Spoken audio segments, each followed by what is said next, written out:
Yo, what's going on, everybody? Welcome out to the show. It is 6 o'clock. We are here at the tattoo shop. Looks like we got a couple people already jumping in to chat. Good to see everybody. Got a couple cool topics today. It's going to be an interesting show for sure. Once we get everything rolling and we find out that everything sounds okay and we look good and whatever, we're just going to fucking roll with it. So, looks like we got Sarah in. We got Jesse from Magnolia. What's up, Jess? And yeah, we got Big Boys News Channel showing up, supporting the channel. And yeah, so we're gonna jump into a couple cool topics tonight. I think that we figured out we were going to do one that we would need some audience participation, and I think it'll be pretty cool. So Nikki, our moderator, thank you as always. And so just as a funny story, this is a working tattoo shop that we do this out of. Yeah. And literally like 3 minutes ago, two people came in and they were like, how much for a tattoo? So obviously, you know, they're not like, it's Sunday. They're feeling pretty good. Sunday evening. And it was one of the things where you have to like try to shoo them out, politely get them to leave without, you know, killing whatever future sale you may get. So a little right tense. Yeah. Politely ask them to. I'm like, we're gonna do a podcast, and Within like, 30 seconds. They're like, podcast. I'm like, yeah, we're doing or live stream or whatever. I don't know what the fuck it is. We do this thing where we look at the where we look at a camera and hope people are watching. Yes. So I already have it up on the screen, and we're going to start off with a question tonight for anyone out there that's listening. So you can go ahead and answer us in chat, and the question is that we're going to start off with, and we're going to kind of hash it out as we go, but what makes a good tattoo? What constitutes a good tattoo? I don't look for quality in my tattooing. I mean, as long as the price is super good, as long as I don't got to pay too much, I'll let go of like the line work, the coloring. Doesn't even have to be super sterile conditions. I mean, if it's like $5-10 on somebody's table. Yeah, you know, go for the bargain. Have you seen that meme? It's like, It's like the super shitty tattoo, and it says his lines aren't great, but his prices are real fucking good. Yeah. We've seen some of those. We have seen some of those. Drag just showed up. Hola, amigo. Thank you. Midnight your time, I guess. So staying up late. So we were talking earlier about a couple different things when it comes to this, like there's issues of competent tattooing, right? Like the just industry standard, right? We want like solid colors, we want good line work, smooth shading, or if it's a black and gray piece, we want like smooth grays in there and the good gradation so it's not all deadheaded. Right, like if you have, you know, like supposed to have like a field of red, it's all there. There's no skip marks. It's saturated. No holidays. Right, and I'd never heard that term before, but that's cool. So yeah, it's from painting. I learned something again today. That's from painting. But yeah, so you know, those are, we're gonna say they're the minimum. Yeah. That you should expect when getting a tattoo, right? No janky lines. No weird skip marks. Right. You know, those are the basics. But when you go past that, what's that extra that makes it better or good? I don't want to say better. Good. Yeah. What's the secret sauce? So for you guys out there, you women and men that are listening, to you, what would you say, going beyond the competent things, is the thing that makes a tattoo a good tattoo? So I really like American traditional tattooing. Right. And I really like Spider Murphy stuff because even though he uses the same iconography, the same language, right? Hearts, roses, skulls, pinup girls, he just balances them and puts them together in such a way that it really, there's just a quality to it that pushes it to another level when it comes to tattooing. So Justin and I came up with a term, and we'll spit it out here shortly. I guess we kind of agreed on it. But let's, so Sarah already answered. It depends on how you define good. If we mean visually, I'd say clean line work. So yeah, that's kind of what we're saying, right? So there's no janky lines. It's clean, it's crisp. It's saturated the right way. It's shaded the right way. Jesse said composition, placement, and color choice. Composition. There you go. And then Sarah said, I do think that the experience with the artist is important. So, Sarah, that kind of goes where Justin and I took it to the next level, right? Like, there's this sauce. There's this, like, vibe. It's something about it that just makes you go, man, that's a damn good tattoo. And we kind of almost related it to music. Right. I did. I don't know if you agreed with me. I did. Okay. Yeah. I just assumed that you did, so I didn't mean to do that. It's like there's thousands upon thousands of people out there that can play music, right? But there's only a select few of people that get signed to a record label and make it big. What is it that they have? And they, when I was in the music business, they used to call it the it factor. And a lot of that was, there's people out there that can write great songs, but when they go out to perform, they have no stage presence. It's completely like a, man, I'm wasting my time even being here. It's dead. You ever hear the idea about the 10,000 hours? No. 10,000 hours at anything will make you an expert. Okay. So 10,000 hours painting, 10,000 hours tattooing, 10,000 hours doing woodwork, mechanics will make you expertly competent. So Sarah said a bad experience at a shop can ruin a tattoo. Right. For sure. And we can actually talk about the bodysuit, didn't we? Yeah. We'll bring that up. So yeah. Hold on, let me get to the other ones here. Because Justin has a really good example. A good tattoo is if I get what I want, like the design, good clean work. That was from Drag. And Big Boy said, many people consider a good tattoo to be one that holds personal meaning or significance to the individual. Right, okay. But the problem with that is that it could be a shitty looking tattoo, but just because it's significance to them doesn't mean it's necessarily good. So while I agree with that, we're talking about the look. Like, when you look at it, you don't go, it's all right. We're talking about, damn, that's a good tattoo. So not necessarily the subject matter. But go ahead with the... So the thing with the 10,000 hours is that when you get past the level of being super competent and able to technically to really put on a good tattoo, right, there's something beyond that. When you're able to really play the guitar technically, like you can... You know, you got the calluses, you can hit all the frets, the notes come out clean.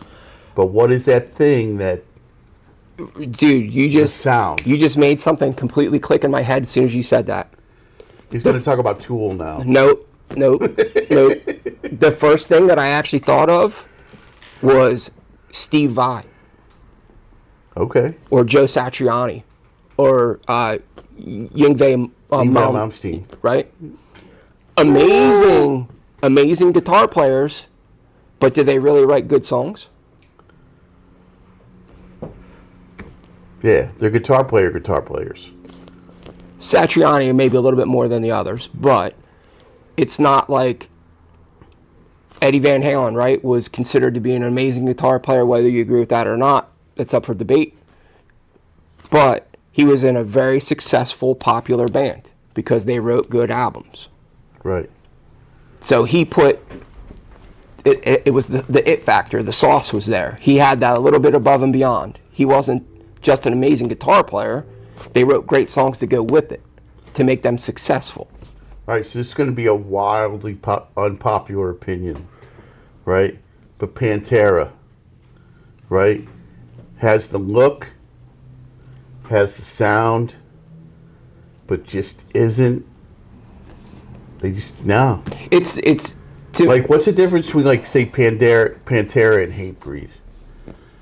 Hatebreed has a level of I mean, there on the surface there isn't that much of a difference between the two of them. Or, like, a better example would be Bad Luck 13 Ride Extravaganza. You listen to Bad Luck 13, you literally want to break things and hurt people. There's just a quality to the music that pushes you like that. And it goes beyond, like, the sound of it. It's like there's just it's almost malevolent. I don't know if we should necessarily go down this path, dude, because I could waste this whole freaking episode on talking about music. Right, yeah. I could riff about this for hours and not even have a skip. So, I get what you're saying, but I think where we were going with this was, you know, I like certain styles of tattoos. So where I think that, like, and I used Burt Crack when we were talking about this earlier. So, Burt Crack in my book is a phenomenal American traditional tattoo artist. But if you were to hold his stuff up next to Nico Hurtado. Right, it's completely different styles. Absolutely. So what constitutes that is better than that? It really comes down to personal choice. So to kind of hem this up, that's where when you're going to pick a tattoo artist to go to, you are doing the research that you need to do on that artist. Do they do the style that you want? Do they have enough wow factor tattoos in their repertoire? Woo, big words. That you go, that's who I want to go to. So, like, I'm in a place now, and I don't mind if people make mistakes in my tattoos anymore, even really. Okay. Yeah, that's the truth. So I have, like, I have some tattoos on my legs that friends of mine have done that, you know, the lettering isn't the greatest, or maybe some of the lines are a little fucked up, but I don't care anymore. I'm past a place being tattooed where I expect, and I know not everybody's like this, but I really am at this point. Where you expect perfection. I would rather just, like, if I'm getting tattooed by a friend of mine and enjoying the experience of it, that's almost more important to me than the finished product. So, Nikki said, I have a tattoo that holds deep personal meaning to me. I love it. I've had 2 different tattoo artists whom I respect comment about it. Jesse just said, I've seen tattoos that are great in technical aspects, but just miss a certain punchiness. It's hard to define what it's lacking, but they just seem flat. All right, I want to read the other one from Nikki, and we're going to go back to that because that was something that we had said, Jesse. Nikki also said, one said it's good, but not enough saturation. The other said it's cool that it's held up for 10 years and looks the same. So, Jesse, going back to yours, we had actually talked about that, where there was a set of flash that Justin had here where it was a set of sparrows. And we all in the room went, those sparrows look phenomenal. And then we busted out this other book, and it's from a well-known artist, and the sparrows just don't look as good. It's like they're flat. They don't have that thing that makes it pop. It's you know, like, I think that when you, even with American traditional, you could still get depth to it. Absolutely. So it doesn't look, I'm going to say 1D, right? Because it's flat. It's got depth. It's got, like, you know. I mean, the second set of sparrows, like, a good traditional tattoo, first off, looks super present. I mean, it's like bold and super present. And the the second sheet of sparrows that we were looking at just looked weak. Yeah, it almost looked like the guy that drew them just didn't feel confident when he drew them. Now, the other ones that were super crisp, bold, popped, it was like, damn, that dude has drawn those sparrows maybe 1,000 times. There was a confidence factor. It looked like, you know what I mean? Like, and then when you looked at the other ones, there was just this weird, I don't know. I mean, I can show you a great example of a freaking amazing sparrow.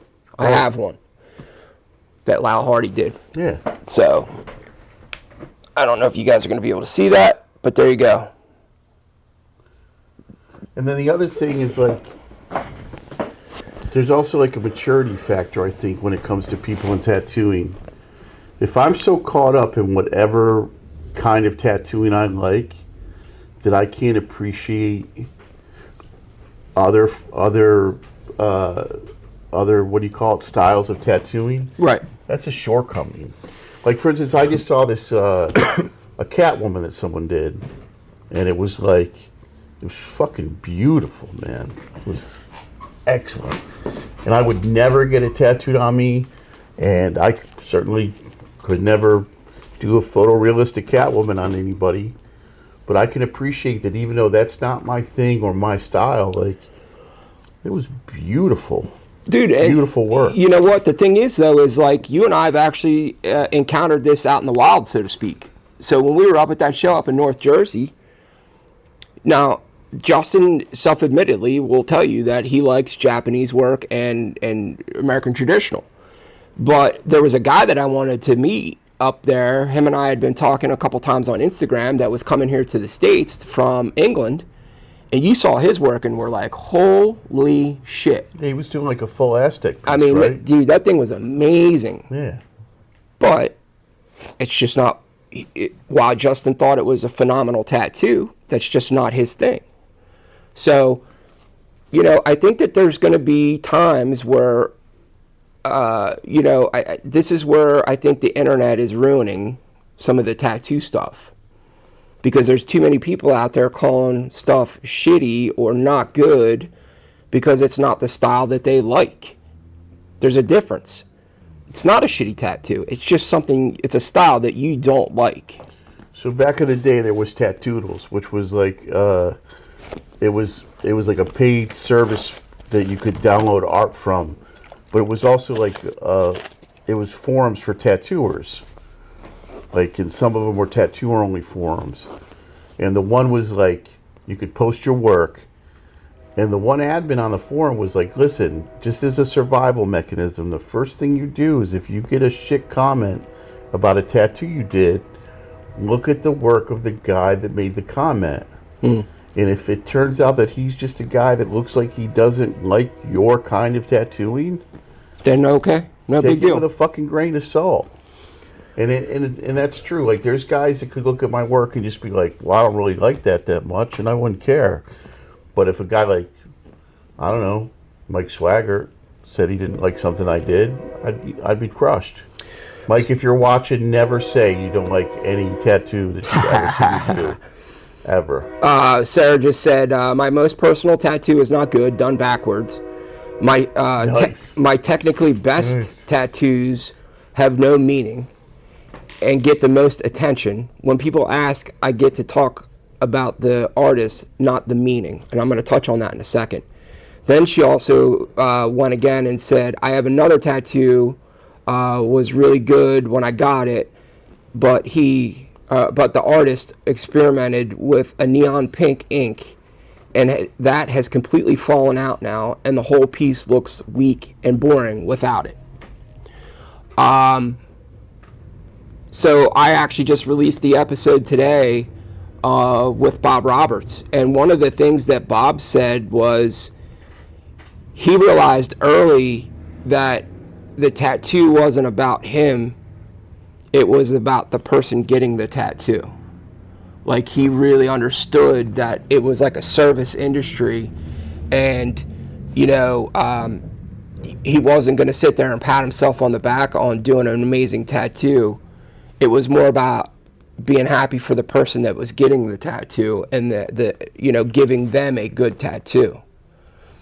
And, Justin and I had talked about that, whereas, back in the day, the successful guys were like the carny guys or whatever that were like, they had barkers and whatever that were like just sucking you in to get a tattoo. And then there was the guys that were just straight good tattoo artists. And then there were guys that were great artists but didn't really do that good at tattoos.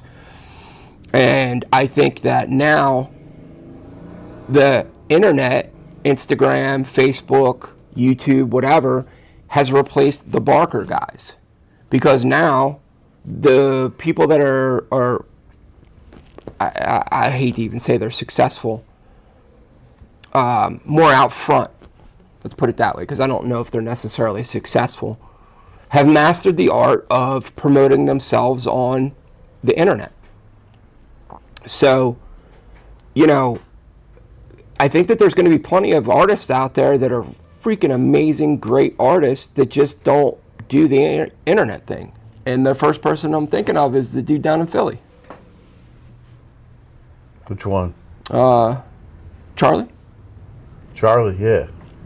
East Coast Charlie. East Coast Charlie. Right. Flat out, I'll tell you, I don't do the internet thing. Well, he posts his work on Instagram and stuff, but he doesn't interviews and things like that. He's pretty private. He doesn't put himself out there as a personality, like say Jesse does. Like we know this guy Jesse Martinaic, who's like he is the pimp of promoting his shop, dude. And he's like old school, loves it, tattooing, and he just does body graphics. If you get a chance to look him up on Instagram, yeah, body graphics tattoos. Makes fun of tattooing constantly. It's hilarious. Hey Kimba, thank you for stopping in. Appreciate it. So it seemed like back in the day there were a couple different ways to be a successful tattooer. Like there were guys that could tattoo really well, and maybe they didn't have the best people skills. There's a couple guys that I think of right off the bat that had reputations that were like, they had reputations for being like standoffish or mean, but when you eventually got to know them, they were awkward, nerdy dudes who were just uncomfortable around other people. And then there were like the carnival barker guys, like, come on in, kid, come on in, come be part of the gang. Like when I think of Philadelphia Eddie, right? Eddie was that guy. Come on, how you doing? Like that, right? Yeah. He made you want to get tattooed. He made you want to... Dude, if you ran into him at a convention, he would act like you were almost kind of like, I want to say lifelong friends, but I don't know if I... Somebody you knew. Yeah, man. It was like this...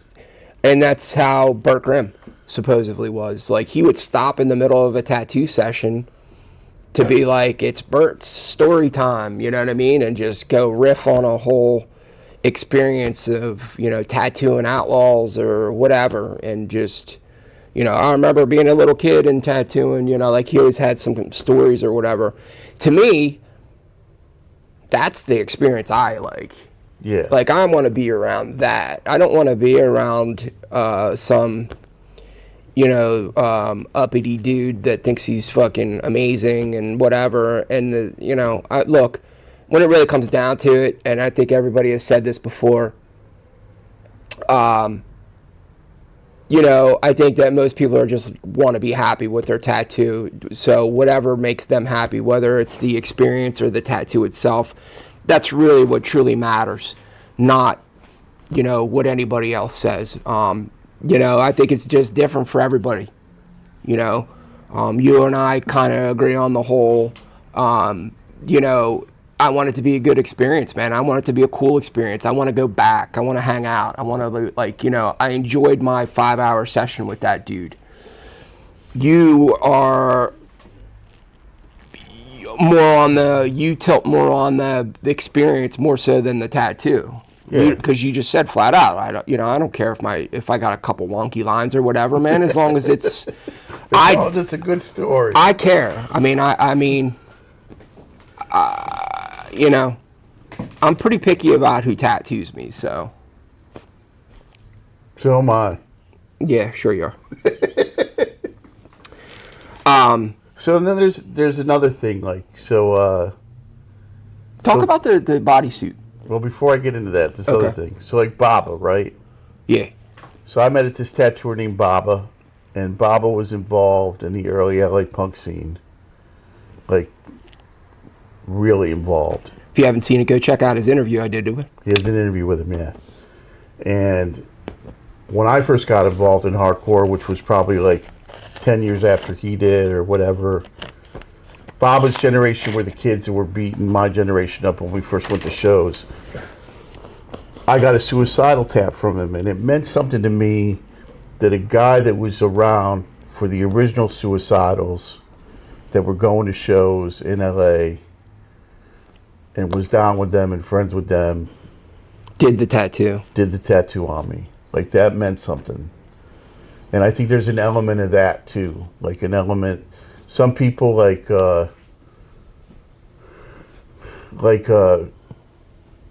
one time I was asked to work in a shop for a weekend to cover a little bit, and the way the shop was is that it was a direct line back to Sam Riley, Yeah. who got the patent for the tattoo machine. And not every tattooer would give a shit about that. Like, a lot of tattooers now seem to be very forward looking. If it's not tomorrow, it doesn't matter. But it was important to me that I was working in a place that was owned by a guy who was taught by the guy. Had some historical significance. Yeah. It Yeah. was like a lineage. Right. Like a lineage issue. And that was short-sighted of me, man. Like, when I was a new tattooer, like, I never went to conventions because I didn't care what... I cared more about what tattooers that I respected thought of my work than what just Joe Blow client thought of my work. Yeah, I mean, I did care about what the client thought, Yeah. but I was way more invested than some of the people I was around. I think, though, that, tattoo conventions have just changed drastically. Even from when I first would go, back in the day to now.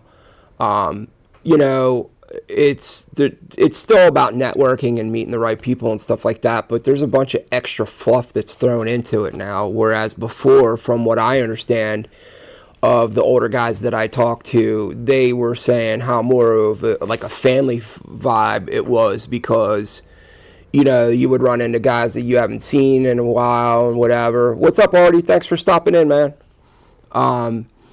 Stuff like that. Hey, before I forget, everybody that's watching, please smash the like button. Maybe it'll send it out to some more people. So if you could do that, I'd greatly appreciate it.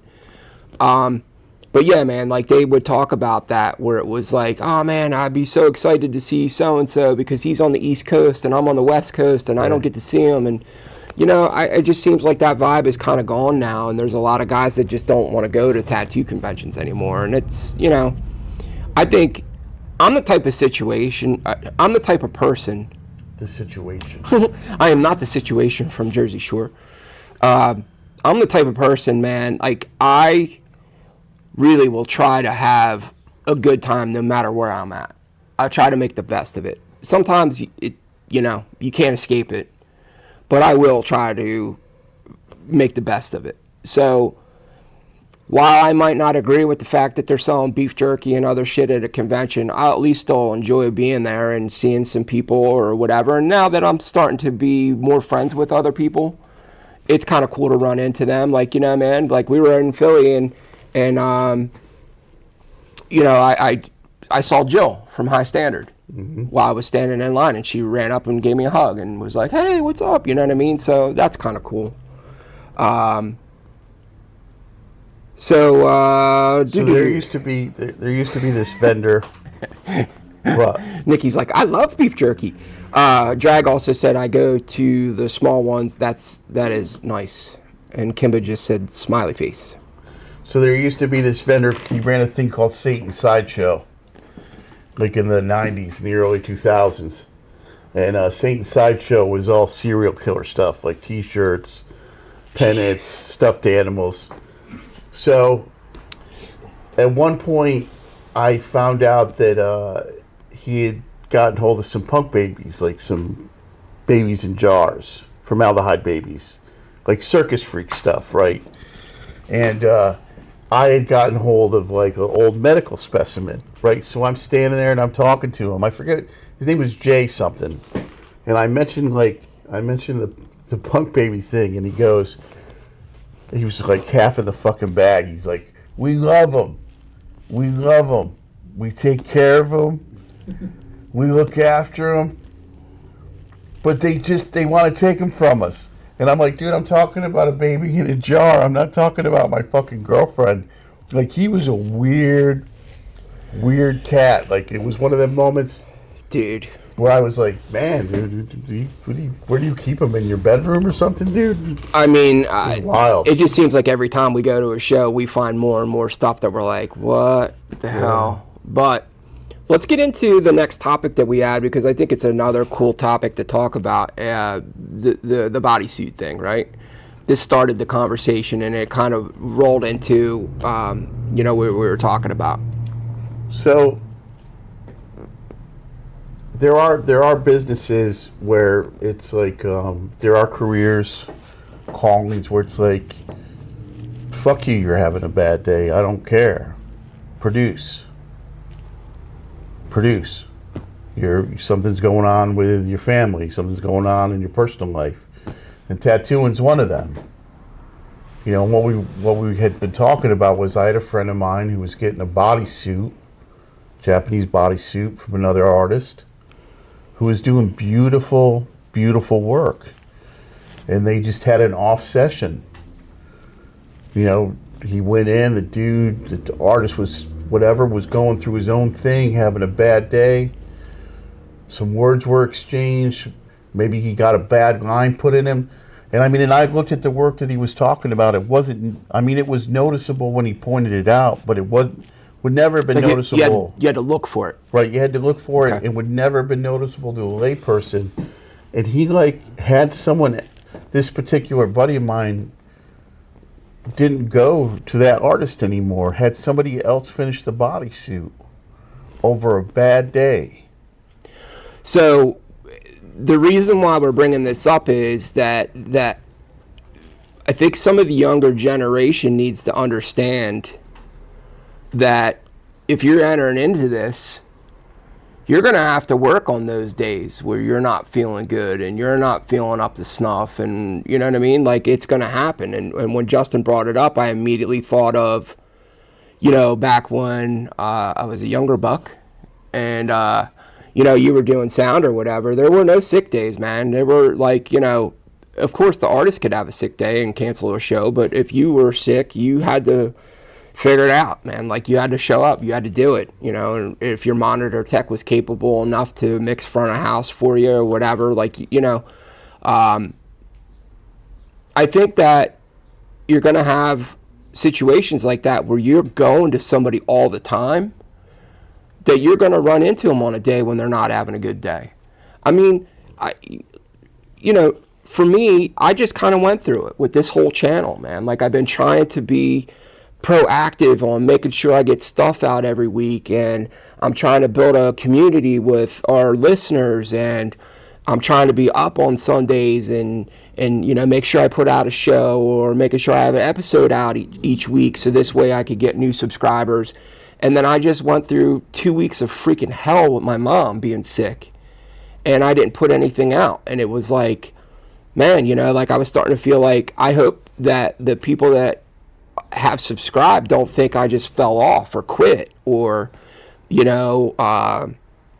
like last Sunday, just trying to be up for the show and making sure I was like not in a bad mood, while inside I was like, man, like somebody just kicked my puppy.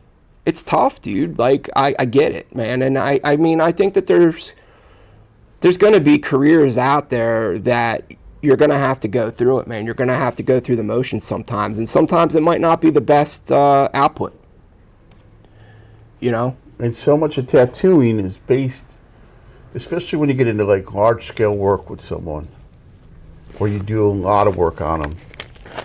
Like D from Jersey. Like, I've never done he's been my friend for a long time through a lot of different situations. But there is that personal there's a whole personal element that goes into our tattooing now. Yeah. I mean, I look at it like, like when you find a doctor that you really like, that's the guy you want to go to. I got a tattoo guy that I like. That's the guy I want to go to.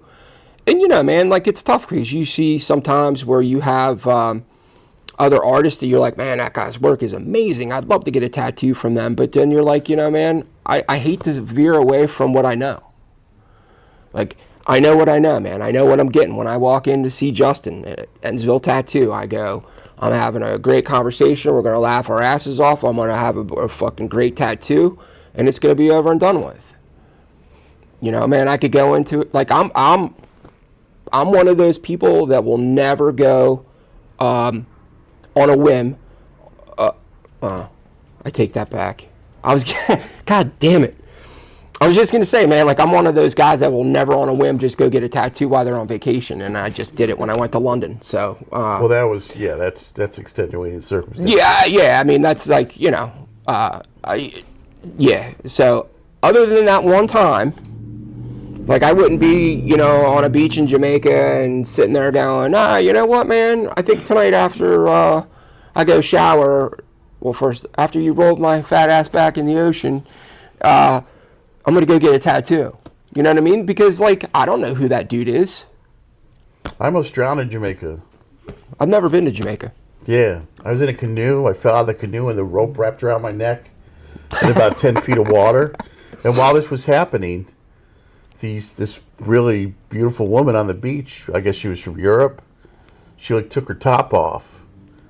And it saved your life? It did not save my life. It actually threatened my life. Apparently, topless European lady on the beach trumps American tourist drowning. Yeah, I can see that. I mean, I always wanted to go, man, but I've never been anywhere where their water's clear.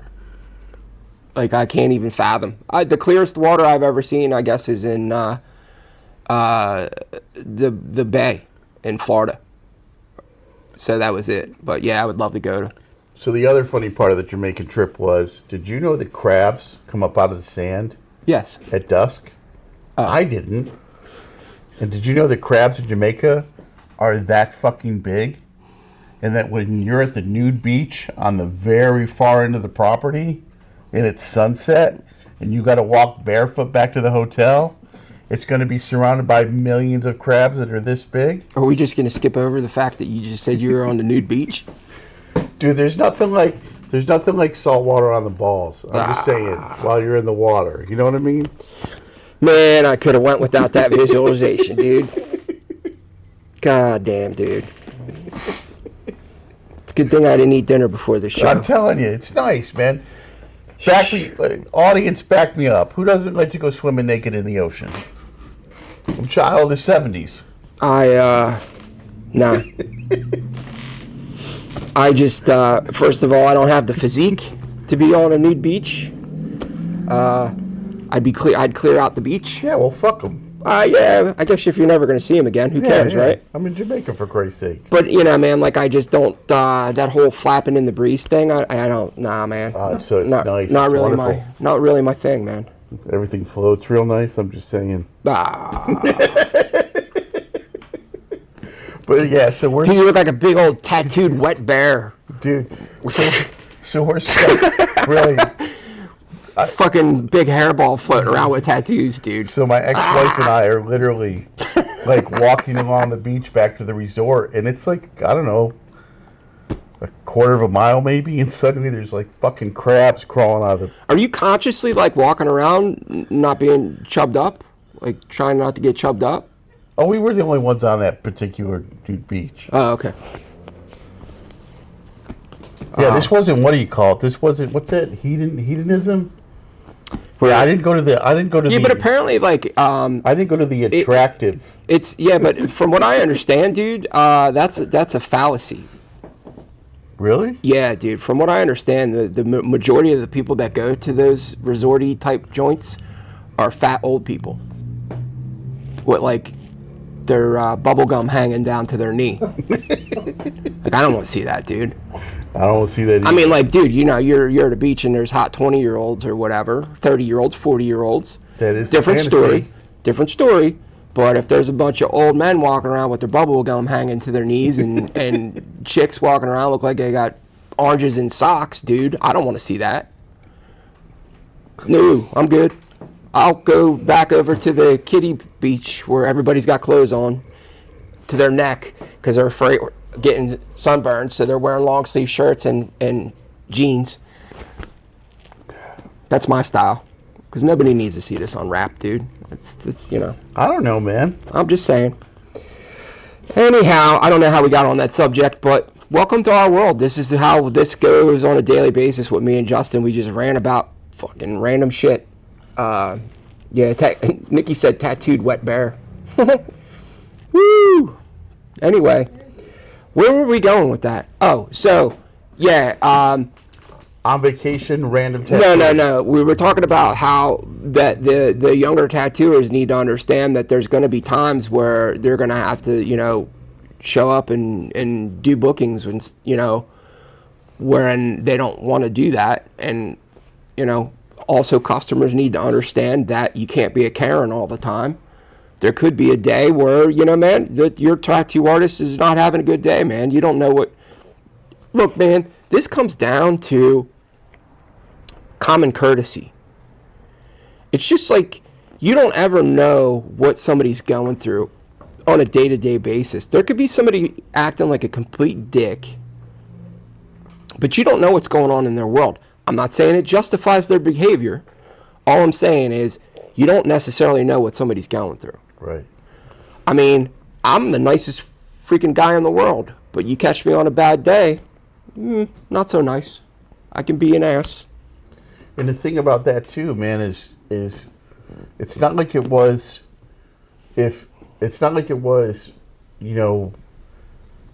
when Jerry Reds told a story one time about, if you didn't want to wait for him, good luck going to fucking Camden and getting tattooed by Sailor Eddie. Jerry Reds was a tattooer in Philly.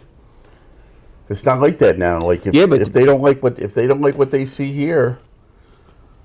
I heard this thing. I mean, I don't know if I mentioned it last week or not, but 16,000 tattoo shops now in America. 16,000. That number seems light. There's 13,000 fucking McDonald's. Ooh. There's more tattoo shops than fucking McDonald's now. It's insane. Is that where maybe, some of the attitude comes from the older tattoo artists? So we were talking about that earlier too. So when I first got into tattooing, right, like if I needed tubes, I could order tubes from a tattoo supply house. Right. If I needed needles, I could order needles. So the guys that had come up making their own needles because they had to, cutting their own springs because they had to, experimenting with different pigments because they had to. This was in the early 2000s. They were like, fucking kids, you don't ever have to work, you don't have to do anything, it's all given to you. And like, I understood, but yeah, things advance.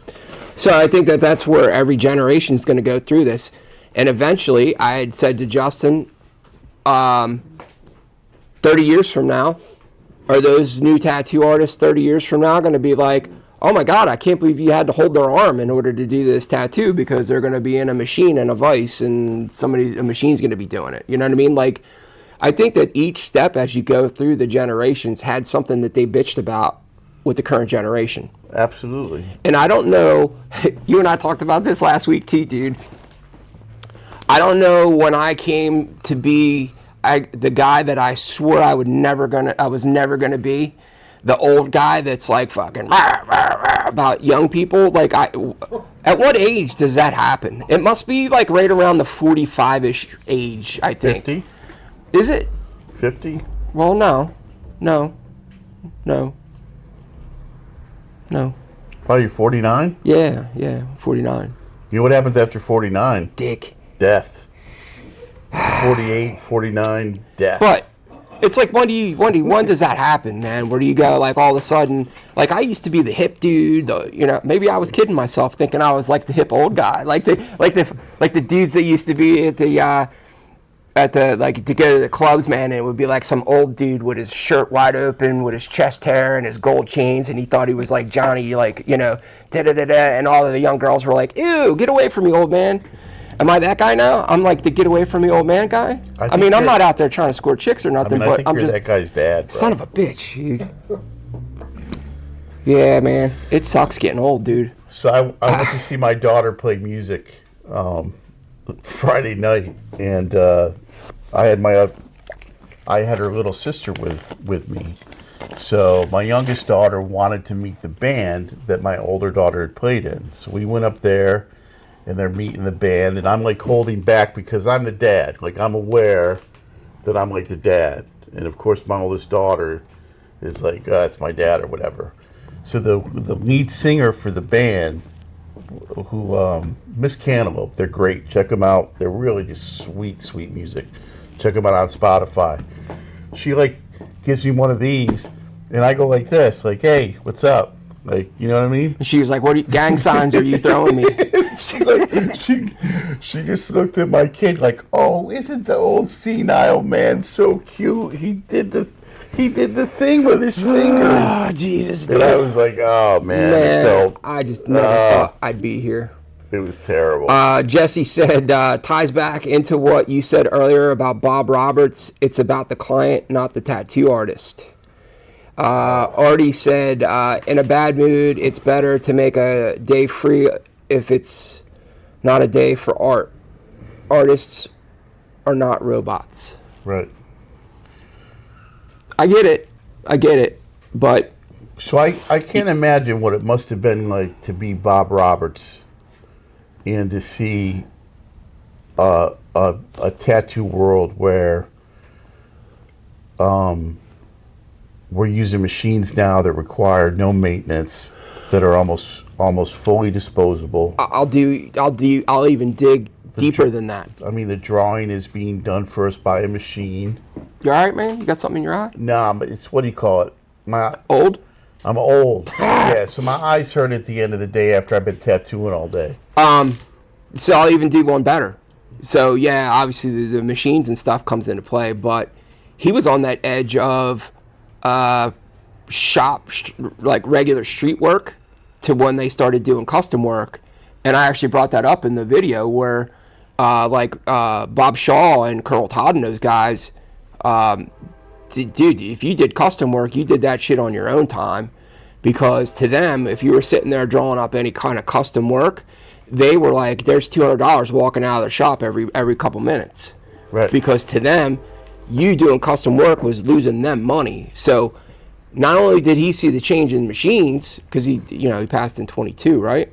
So he saw the change in machines, but he also saw the change in goddamn train coming maybe we need to change our we got to work around the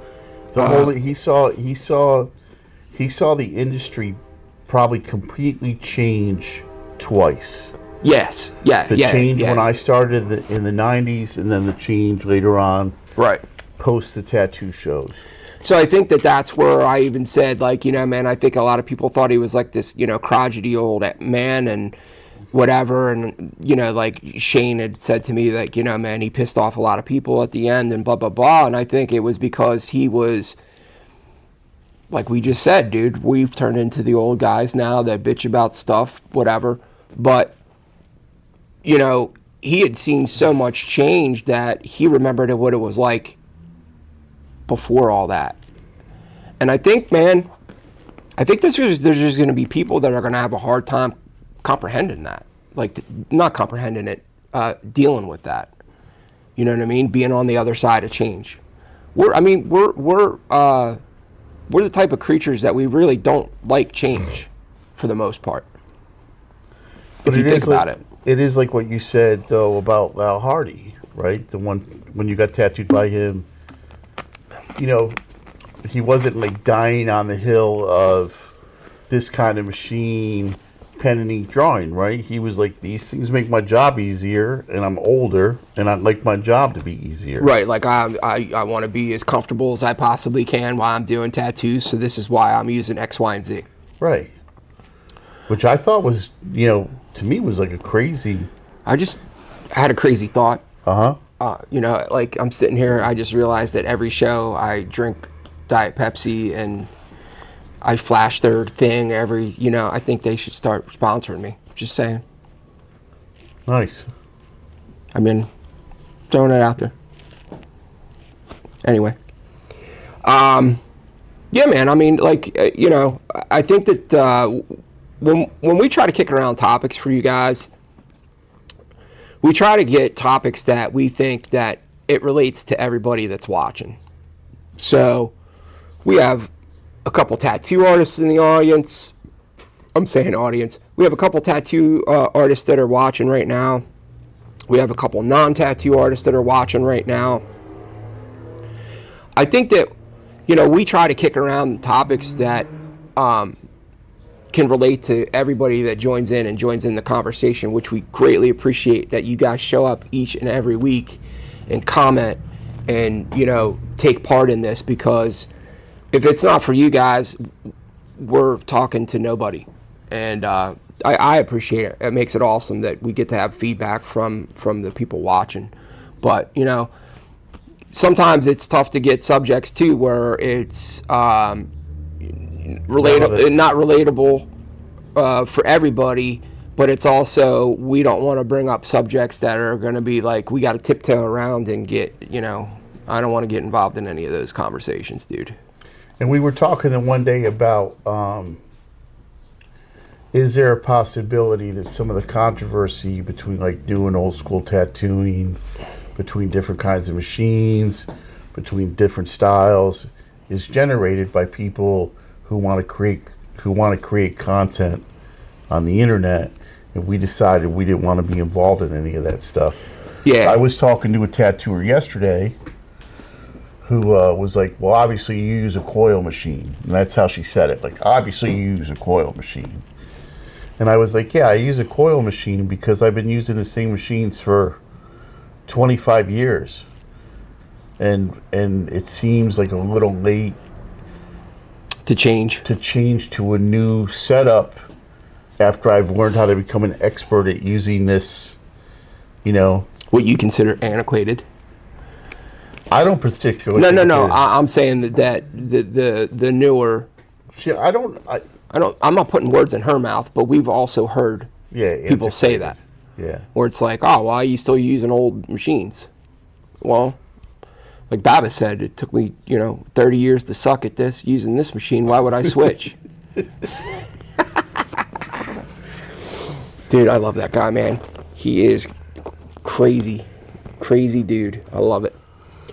But yeah, so, I think that we can keep coming up with cool subjects that, everybody can throw in a word or two about, and, we'll just kind of keep digging each week and trying to do that. Obviously, we're a little bit more loose today. I think my mindset's changed a little bit. I'm feeling a little bit better about some stuff. So, with my mom and whatnot, and I appreciate the prayers from different people. And, I want to make this as fun.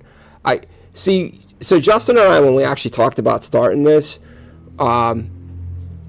we wanted it to be like how we just talk while we're hanging out at the shop, but A, we would get shut down, and B, I don't know if everybody else would think that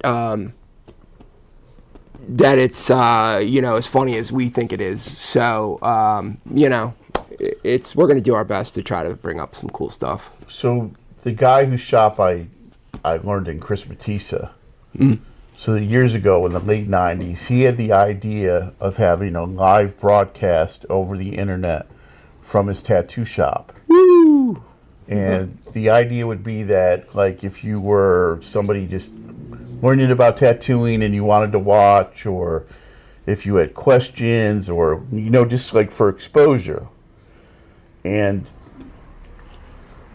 it was a typical it was a typical shop at the time.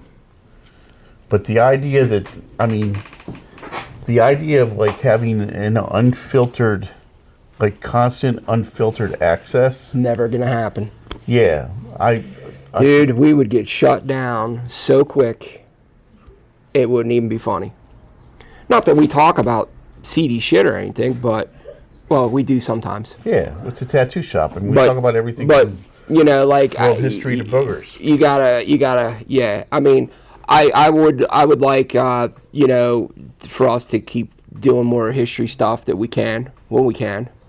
I gotta be careful, man. I can't be eating up all my topics, man. I gotta make episodes too, dude.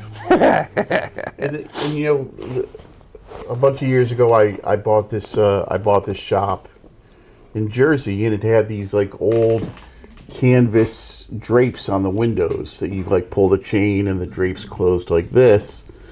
And one of the guys that had been working there before I bought it was like, "Yeah, that's for when the parties happen."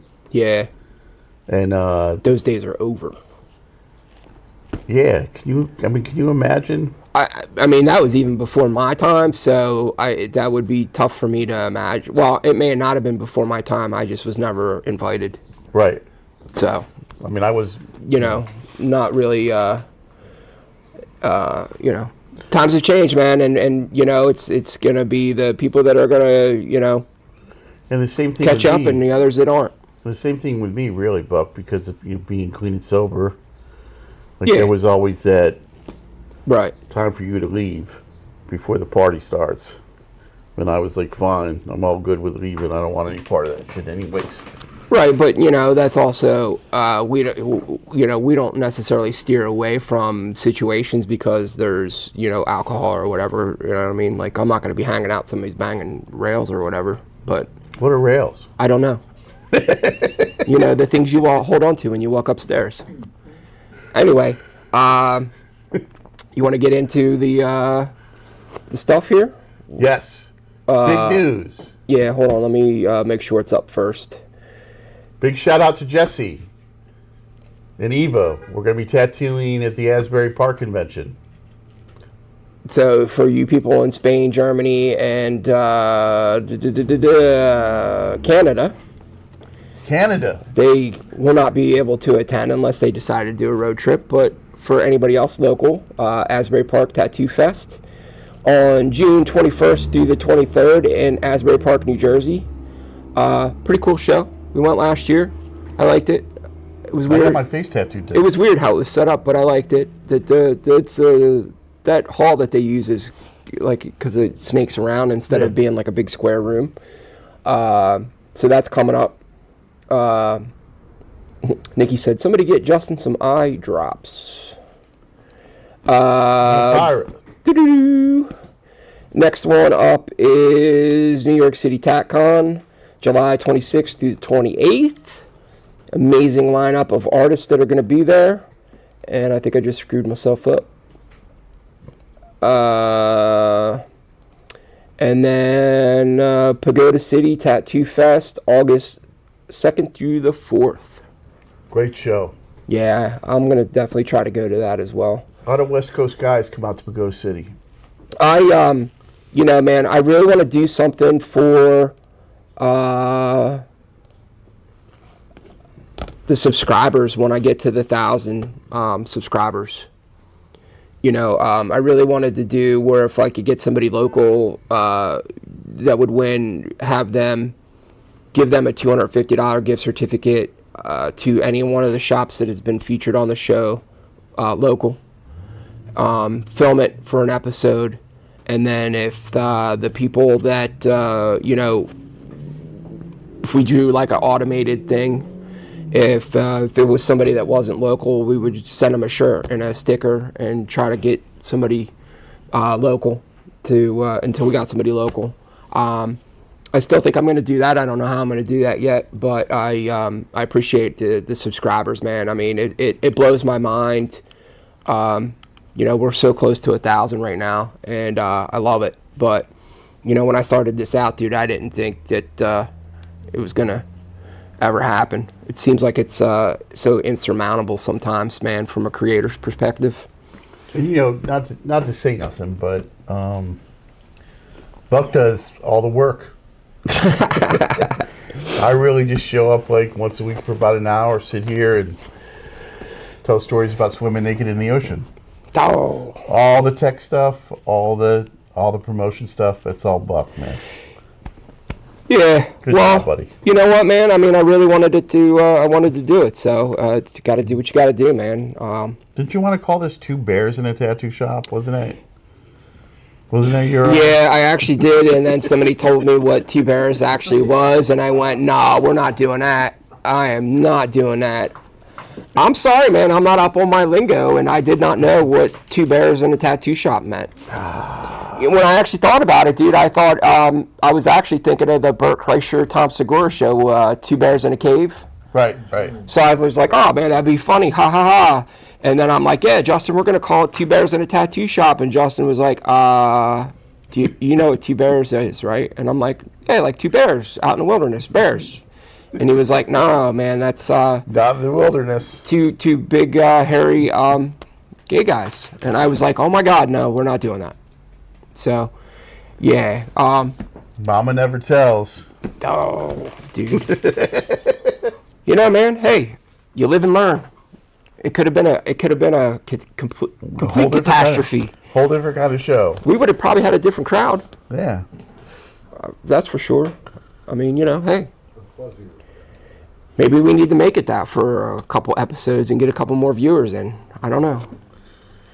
No, I'm not doing that. Yeah, we don't have time, but if we remember next week, I'll tell you the story about the time I took all my clothes off at the hardcore show, stripping for the band. Not all my clothes off. Most of my clothes off. We're going to forget that. So next week we don't have to talk about that. Dude. It's a great story, man. I think we should end on that note. Thank you all for stopping out. We appreciate it. Have a great week, and we'll see you all next week. Yes. See ya.